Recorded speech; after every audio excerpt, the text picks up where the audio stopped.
We're going to get started on the next presentation. This is Vincent Povirk, our mono guy.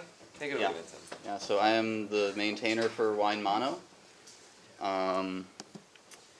So there's a sort of outline of what my presentation will be. I will quickly talk about what WineMono is, why you should care about it, where it is now, and then I'm going to try to give a sort of getting started guide to actually doing development in Mono in order to make Windows programs work in Wine.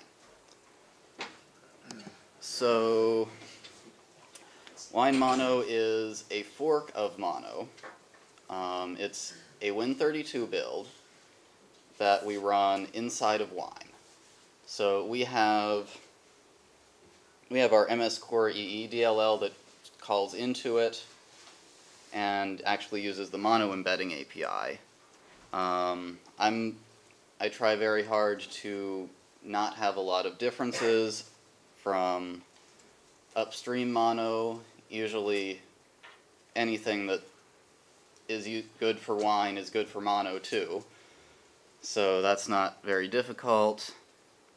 I get a lot of times I get the question of why can't we use the Linux Mono library, and the reason we can't do that is that this is a runtime environment. It needs to call into the Windows API for a lot of things that it does, and Mono can replace that with calls into the equivalent Linux stuff where it provides replacements, but that's not going to work for Windows programs. So WineMono is packaged in a .msi file, so you can use MSI exec to install that, or normally a new prefix, it will download it if necessary and just install. And that means we now have all of the registry keys and files for .NET in the same place. So when you get rid of WineMono, which WineTricks does, and then you install .NET, there's no conflict. There used to be all kinds of problems with that. And if it's installed, basically if you run the .NET installer, it won't do anything. It will say that it's already installed. And it's not necessarily, there's like this one Mono repository that Mono has that isn't all of the things that are in .NET. So we have like a separate upstream project that we also use for the VB class libraries. Don't know how clear that was. But, so we can use .NET in Wine. We can install it, and it generally works a whole lot better than Mono does. It, in cases where one of them works and the other one doesn't, it's pretty much going to be .NET that works. But if we use .NET, we have to download that from Microsoft. We don't have the license to redistribute it. We don't know that Microsoft is going to keep providing downloads for future versions that are going to actually allow us to install it. They could just ship it in a new OS.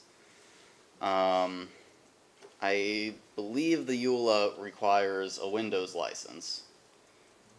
If you are a Windows developer who has uses some third-party library that is only on Windows but is a library for .NET, you can't really use Wine with .NET to port your program to Linux, because you can't redistribute. Yeah, you can't redistribute .NET for that purpose. At least I'm not sure if you can. You might be able to like do a download and install it, but it's not a good experience if you do that. But I feel like I don't really have the ability to convince the broader community about this because .NET works, and it works now, and this thing basically doesn't work. Well, it basically works, but in practice it doesn't work. We had the exact same thing with COM for a very long time, and now, I mean, we have to start sometime. Yeah, so, okay, that's encouraging. Yeah, basically never works. I have seen a few things, like occasionally I will run into something where it totally just works, and I'm amazed, but it happens. I even had one where it's something, I don't know. I had something where it seemed to work better at one point, but that's like doubly rare. And I feel like at the rate I'm getting work done on this, it's never going to be better. So I'm kind of discouraged, and actually Alistair has been sending patches and working on Mono 2, and I really appreciate that, even though I don't think he's here. If I have a breakthrough with mixed mode support, then yeah, it will improve. But I don't know when that's going to happen. I keep hoping. And yeah, there are a lot of bugs, well, maybe like 5 or 6 bugs in Bugzilla that I feel are well understood and could be very easily fixed, would be a good introduction to this sort of development that no one is working on, and that makes me feel like no one cares. But I'm hoping that maybe if I go through the sort of a getting started guide, that then some people will be able to start with these bugs and actually get somewhere. So that is where I am. I wanted to demonstrate some things, but apparently I can't because I would have to wait to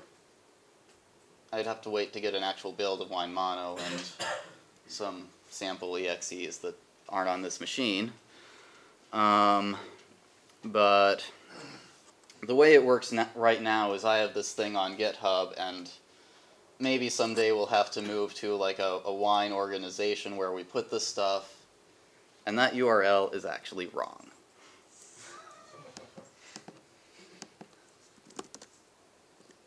And this is read-only. So, yeah, the address that you actually want is this, but wine-mono. Is it on the wiki? Like if you have this? Yes. There is the wiki page mono, and that is not as up-to-date as it should be, which I realized when putting this together, and I'm going to be updating that very soon. So you need this thing, which obviously takes a long time to clone because there's a lot of stuff. Or you can get a source tarball, but why would you do that if you're developing? And you need these dependencies to actually build it. Wine doesn't need to be particularly new, neither does this GMCS. Does very simple things. What is GMCS? That is the Mono C# compiler, which Mono just uses that to actually bootstrap its own compiler that it then uses for the actual build process. That's a thing that you need when you build Mono not from a Mono source tarball, which would include GMCS. And you need MingW W64, which needs to be fairly recent because there are things that they have fixed recently, and now basically if you have those things, then you should be able to run this shell script and that should take a long, long time and eventually give you an MSI. And if it doesn't do that, I expect a bug report in some form, I guess. Filing an issue on my GitHub will work. I'm not very picky about process. If I can get information from people. And we have this make ops thing, so you can pass a switch to make to use multiple cores, because you're obviously not running make directly. So this nicely flows outside of the page in this program. But I wanted to give sort of a map of the actual code tree, which these first two parts here are things that I'm hoping that not many people other than me will have to deal with. But we have C code in MS Core EE that uses Mono Embedding API, that provides .NET Embedding API, and we have a bunch of C code in the Mono runtime as well. I'm sort of hoping that I can take responsibility for those things. So usually what you need is you have a particular API, and it's going to be something like system.drawing.drawing2d.graphicspath. I don't know, what do you do with graphics path? .clone or something. And that will be, there will be a method name over here if it's a method name, and this will be the name of the class. This thing is the namespace, and you have to find that somewhere in the source tree. So this is where you go. You go to the Mono repository, MCS, which is basically, for historical reasons, Mono's C# code, class, which is the class library, which is a subset of the C# code, the assembly name, which you cannot tell by looking at this, but usually it's somehow related to the namespace. So with system.drawing, it's system.drawing. The namespace, which is everything up to and including the class name. And actually, in practice, what I do is get ls files and then grep for the class name. I don't do this. But that's where you'll find these things. Notable exceptions. System Windows Forms is actually called Managed Windows Forms. And a lot of things are in this MS Corelib assembly, which is like the very root of the C# code, and which the directory that they used, they didn't call MS Corelib, they just called it Corelib. And I don't know why they did that. But yeah, that's where you'll find the class code in Mono. Unless it's a Visual Basic thing, then it's over there.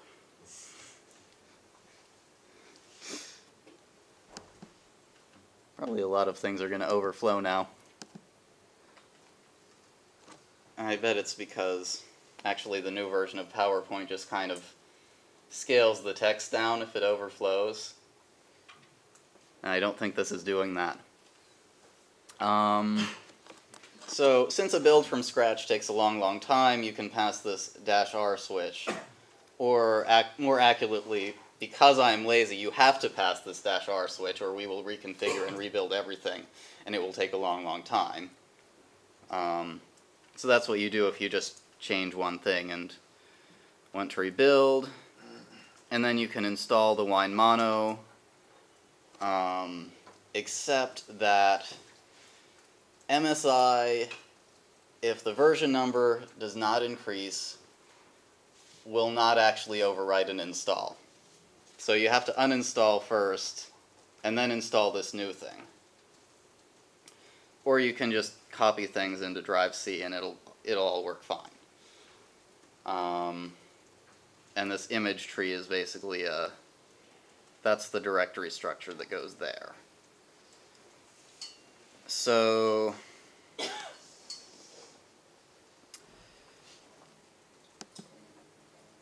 Yep. Overflowing because PowerPoint is doing things for me that are very nice, so that they don't overflow. So Mono has a thing that's very similar to the wine debug feature, where you set the wine debug variable and you get traces when certain APIs are called or when certain things happen. But this thing doesn't rely on annotations in the code. It is actually tracing internal functions and methods as they happen. So you can set this, why is this scrolling? You can set this to something and it will trace a specific set of methods as they are called and give you the arguments and the return values. And it's very useful if you can actually figure out what APIs are having problems, which can be difficult. I don't know even if there's Mono on this machine. I could show you this documentation. But essentially you specify a type or a method or an assembly, and it will trace everything in there. And also it will show you all of the exceptions that happen, which is usually very useful because a lot of times if something goes wrong, there's an exception. Sometimes if nothing goes wrong, there's an exception. So yeah, if you see something involving UI automation, UIA to ATK, that's because Mono's WinForms has a library that's only on Linux that it uses, and it sees that it's not on Windows, and then it just goes on and doesn't care. I guess kind of that same thing happens with wine traces. You'll just see certain messages that maybe look like they're something but aren't really. Once you get the exception, you can actually use this feature to get a stack trace of the exception, which is also very useful and was undocumented here for a long time, so I didn't know about it. And I'm not upset about that. Not at all. But it's documented now. So we now know this thing exists and we can use it. And you just fill in the type from what it said the exception was. And actually it prints it out to standard out, because this thing actually prints everything to standard out and changes the behavior of console programs, and I don't know. That's just how Mono decided to do it. This thing is something that I added that is kind of like a relay trace. So whenever a managed program, whenever a managed program calls into a native function, so like a wine API or a COM method or some internal Mono things, this will let you select just those methods. So if you have no idea what's going on, there are no exceptions, often you can get something useful out of this. And yeah, I just have a caution here because this trace function doesn't know anything about what is an API and what is the actual program, and so you can literally select anything to trace, and you can get people's internal methods out of this. .NET kind of keeps a whole lot of that information. Some people are actually not very happy about that, and then they run their code through obfuscators, and then the obfuscators don't work in Mono, which is nice. So if you've made a change and you think it's a good change and you've tested it, then you want to send your change somewhere, you probably don't want to send your change to me, because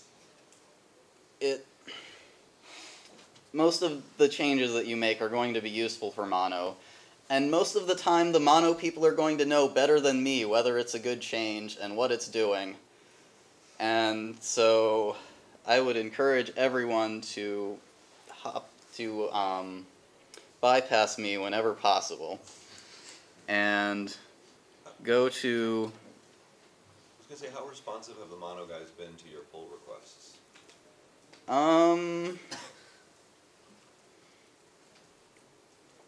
I haven't actually sent that many.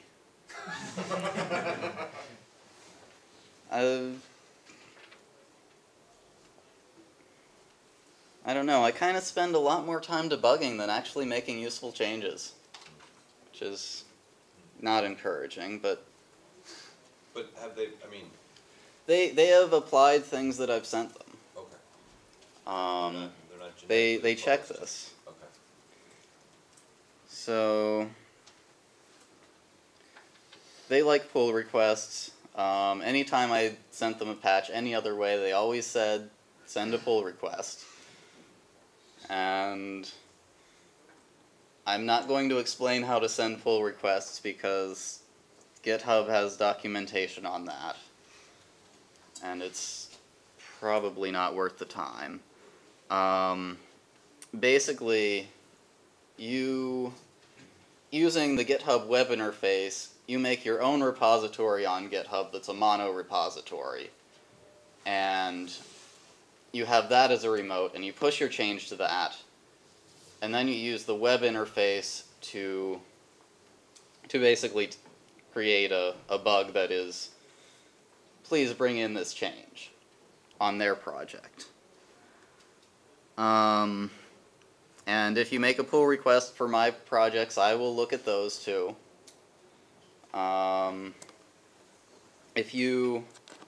So I don't regularly merge mono into WineMono into those repositories, so if you actually have something that's in mono that would help you develop, then just ask me and I will do the merge. Hopefully in the future, maybe we'll have enough activity and enough things like this that I will just have to do regular merges. I would love to have to do that. I guess the last thing I had was the test framework, which I have in the past sent no tests to mono, so I don't have a lot of experience with this. But they have... I've actually struggled a lot with their test framework. Because if you go to like the mono wiki page for testing, they will say, do make run tests. And that is how you run the tests. And if you want to run the tests on Windows, you do make... I don't remember what the exact target is, but there's a separate target for running the tests with .NET. And obviously if you're doing this stuff, you're not using make inside of Windows to actually do anything. You don't have Cygwin, and you're building something with Cygwin. So what I did was, and this is actually wrong too, this should be the -T switch. Clearly I was too jet-lagged when I put these slides together. But what I did was I made the build system for WineMono also pull out the tests, because they're really just DLLs that this NUnit thing can run.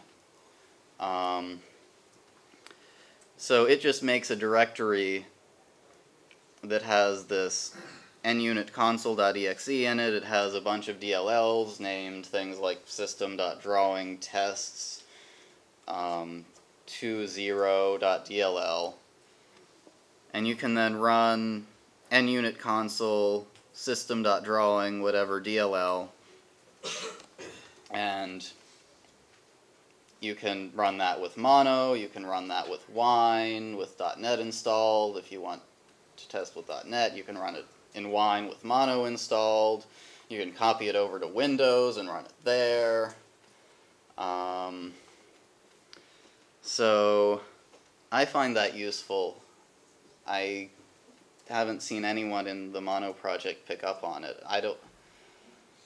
I feel like they don't put a lot of effort into their tests, but Have you figured trying something like Wine test, but then for Mono? yeah, it's kind of discouraging because, like, I've never seen the test framework succeed anywhere ever or heard of it all succeeding. And I mean, they have tests. Just record the failures so that they no longer increase in amount of failures. Yeah.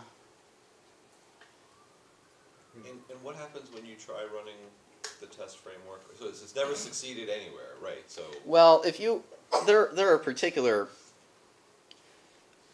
DLLs that succeed. okay. The same happened on Wine before we got serious with testing. It just failed everywhere, Yeah. except on X and Juliet's machine. So yeah, that may be something we could do to help the Mono project. I don't know. Are there Mono people here at FOSDEM? I think so. Maybe we should. Not that I know of. Maybe we could, if they are, maybe we could organize a mob and lock them into the conference room until they fix the test. Throw away the key. Yeah. Well, fix the test reporting first. I mean, Get people actually running them regularly, and so we even know if they're working. well, if we need it, we can make it for us. I mean, run it on the wine test spot one to run it perfectly. So. Yeah. I mean, some of the infrastructure will be the same. I mean, like kicking the VMs and stuff like that. So. Yeah, I guess there are some things I would have to fix too. That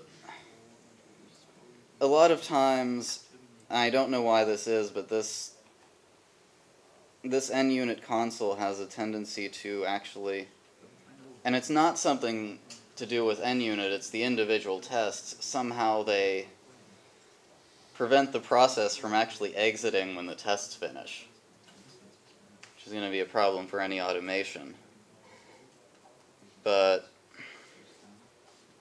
this is a thing that you can do now to actually at least get the tests to run without going through a whole bunch of hassle. But then, I mean, so like as an easy starting point for a developer could grab these tests, run them, and then the challenge is that you have to go over to Windows or to Mono and find the tests that don't work there either. So you don't, I mean, what you could do is you can say, like, here's an API I'm interested in that has tests, and say, okay, well, run that in Wine and see what fails, and then run the same thing in Windows, and make sure that it fails in Windows before, or make sure that it doesn't fail in Windows before you actually try to fix it, because they're not very rigorous about making sure their tests pass on Windows. But yeah, you could get an idea of some things that you could fix, and I think this is a 1 out of 2, but the 2 is kind of specific things that you can, that like maybe, because I'm not demonstrating anything, aren't that like useful right now. But this is where the test code is. It doesn't have the same level of organization that the actual class library code has, which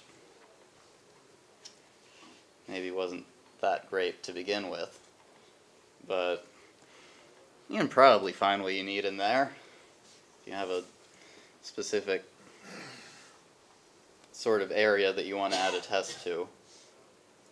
I have no idea how you would add new assemblies or anything like that. I just haven't figured that out yet. I think that is all I have. So, don't know if that was helpful. So you said it's a cry for help. Do you have any specific things that we can help? Other than, let's say, fix the tests? I have... There are specific bugs on the WineBugzilla that are MS Core EE bugs. And some of those are very well understood. They're very limited in scope. And I feel that if you're looking for an introduction, that's where you could start. But getting more people filing bugs, more people actually being able to do the troubleshooting and the diagnosis on inside of the .NET code and not just throwing their hands in the air and saying it's mono, I don't know what to do. That would help. But it's, I just feel overwhelmed kind of by the size and scope of .NET and of mono, and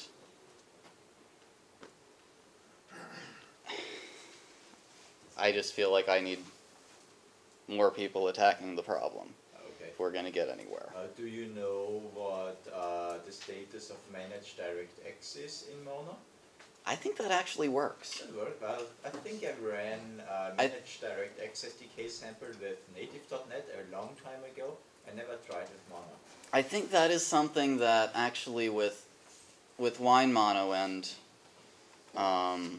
some of the improvements there actually was improved by the mixed mode work that sort of precipitated the whole separate package. But I don't think a lot of stuff uses that. Yeah, that would have been my third question. I think I found like one program that used it, and then it seemed to work. Well, there are the DirectX. And I think actually that one program was like a separate launcher for a game that didn't do any drawing itself. There are DirectX SDK samples, but getting them to run is kind of self-fulfilling kind of work. We don't really need to run them that desperately. Yeah. Is there a list of the bugs? Um, Any place? You just search. you search for the component of MS Core EE, and that what we're doing right now is, even if it's not actually in Wine's MS Core EE.dll, if it's somewhere in the mono code, then it is that component. So what would you say is the major thing that's holding up the Wine Mono from functioning at a level where a reasonable number of applications can run?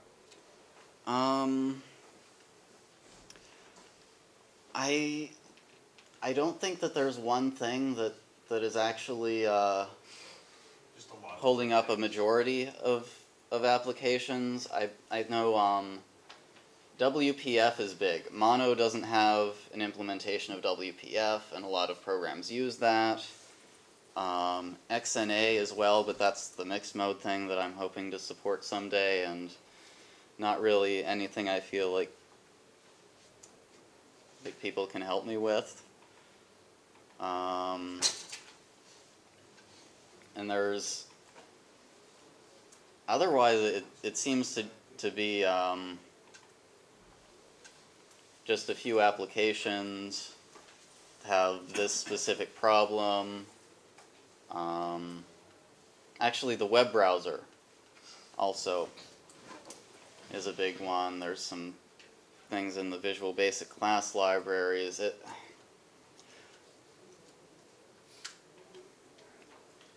There's not one thing that...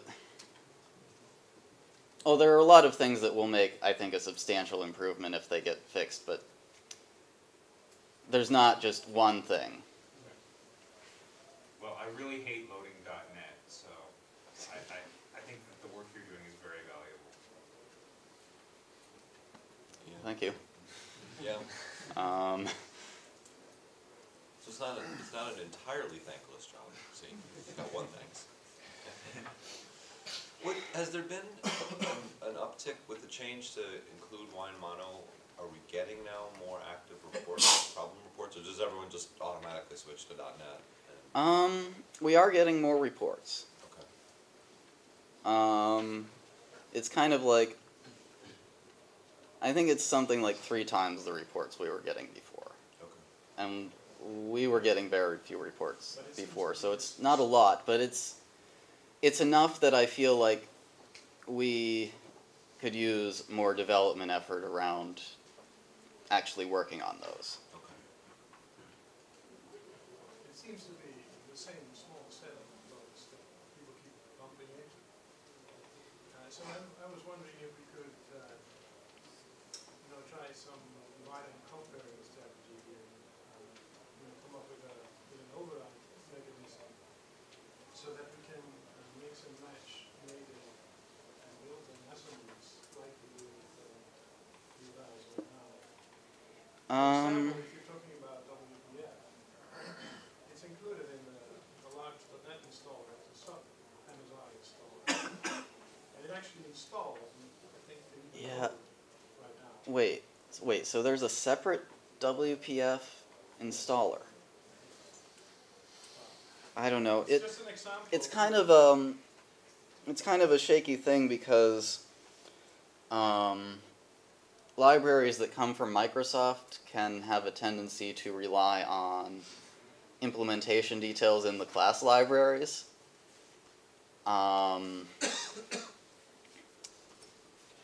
Or Yeah, but that story is true for It's- anything you want. You have it for years. Yeah. It's actually very helpful to be able to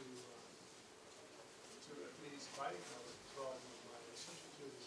yeah, the reason we don't have an override mechanism is that basically the override mechanism is if you install that thing, we will probably use it in preference to our own libraries because we search the Windows system first before we look for an assembly in Mono's class libraries. And I have thought about for example, XNA. If you have an XNA program, you're pretty much going to have Microsoft's XNA library installed, which isn't going to work in Mono. And we could have an override mechanism for that so that Mono game is actually used. Which has a slightly better chance of working. I haven't really figured out how that should work, and then there's also the fact that Mono's class libraries should really be in the Windows system directories. And it's kind of a bug that they aren't there now, so that, like, setting up a mechanism around that distinction that we're going to get rid of doesn't make sense.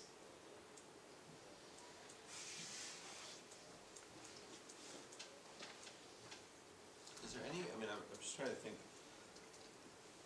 is there any way we could motivate because the problem is the Mono guys don't really care. I mean, Mono on Windows is just not that interesting to them. They're like cheerful. Yeah, there's a few people who care. There's Jonathan Chambers who works on Unity, and Unity uses Mono on Windows because they would prefer to be using the same runtime everywhere.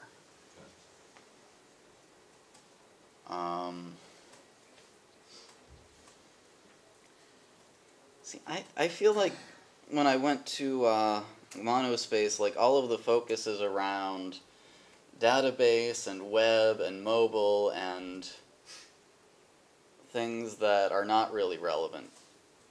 Well, all that relevant to us. Not relevant to what we use.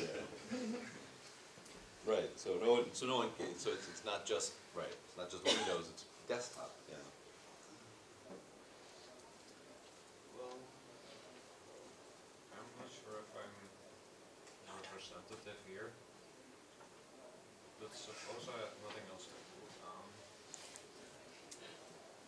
I guess for when I'm more of a C developer, and I'm getting the impression Mono is mostly C#. Yeah. And then there's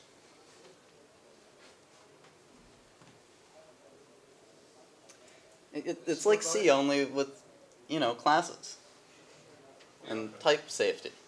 And I think the license is X11 or is GPL. I seem to recall I that think it's it's either X11 or for all of design. the, there are things in Mono that are not in the .NET standard APIs. I think all of the stuff that's also in .NET is X11. It's kind of complicated. Some of the stuff in the Mono repo is X11, some of it's LGPL, some of it's GPL. Yeah, but didn't the GPL stuff then require copyright assignment and I mean the thing is I don't know. I think Mono might be interesting in principle, but you know, what I'm hearing it's a pain to contribute to. So do I. No, wine is nice. Right. For varying different definitions of nice. Well sure, but I'm a wine developer. You don't have a license problem with contributing to Wine. You send the code, Yeah. it gets accepted, and you own You the can code. send patches by email, it's nice I- code. Yeah, but testing. I don't Yeah, feel but like the- it's the- more difficult to contribute to. It's just different procedures set up differently. I guess the issue is if the code is, I mean, are we going to help our users or not, right? And if it's distasteful and awkward to help our users, I don't know. Maybe we just need to find people who really think C# is the bomb. and Yeah, do that free software. that's what I've been hoping, but I don't know how to attract those people. Yeah, but those are generally not wine developers, I think. Yeah, that's fine. I think the point is we need to, if we can find, you don't Well, really what we a need is wine people who like C# and have Windows programs that don't work. developer. Right. Well, we should probably wrap up. Any other questions or comments? Well, thank you very much, Vincent.